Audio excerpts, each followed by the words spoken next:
So I'm sitting there, shopping on Amazon as one does, and I see a rapid trigger keyboard for $50, and I'm wondering if it's any good. So I bought it. And it was definitely an experience. I would definitely call it an experience, for sure. So let's get started, and I hope you enjoy.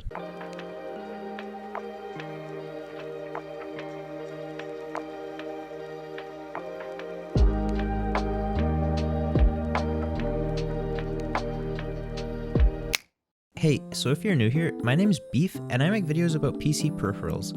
Mainly keyboards, but sometimes some other things. And if you like this video, please hit that like button, it really helps me out a lot. So today we're going to be looking at the Womier m68 HE keyboard. It is a Hall effect keyboard with rapid trigger, and that's kinda why I bought it. It was the cheapest one on Amazon that I could find, but if you can find one cheaper, please let me know and I will test it out. I also will be comparing this keyboard against a wooting m68 HE soon. Sorry for the hair on the switches, I do own a Doug, and here's Doug.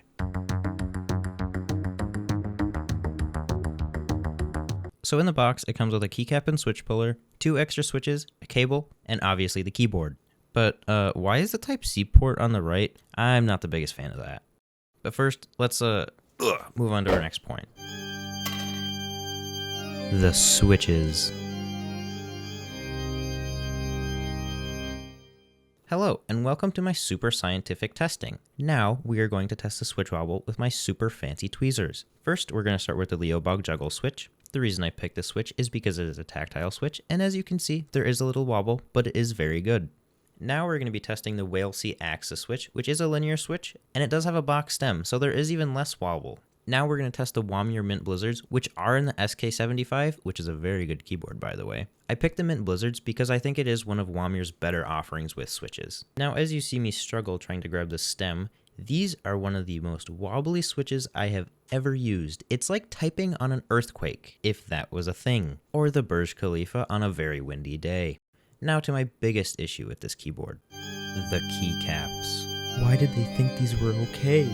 To be more clear, I don't think the keycaps are just the problem, I think it's the mix of the keycaps and the switches. Now I'm going to show and explain what the problem is, because it's bad.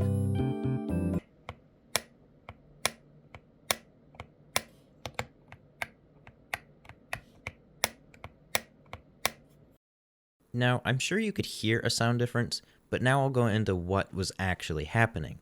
So where the keycap and the switch meet on the stem walls were being pushed out by the center of the keycap because the stem walls were too weak, and because the bottom of the keycap was too big, causing the switch to get stuck at the bottom of the press. And the best way I can describe it is a reverse tactile switch, where the bump is actually at the bottom of the switch. And as you can imagine, it doesn't feel nice at all, actually. Like, it's kind of miserable.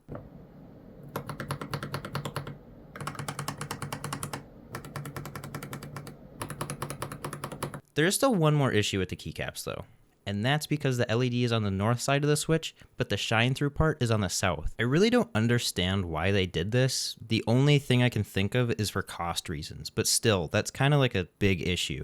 Now this is where we begin the fun part, the teardown.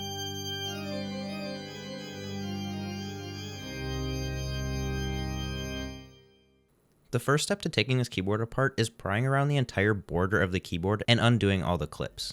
Once you're done with that, then you unscrew the... What? They're already unscrewed. Yeah, so this is the condition this keyboard arrived in.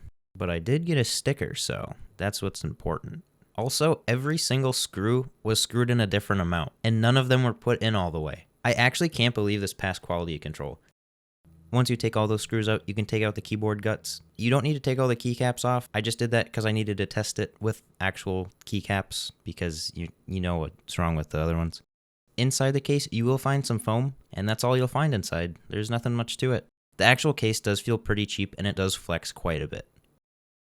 For the performance of the keyboard, it is fine. The rapid trigger does work, but I don't have a way of testing the actual delay and everything, but it does work. Now all there's left is a sound test. I hope you enjoyed.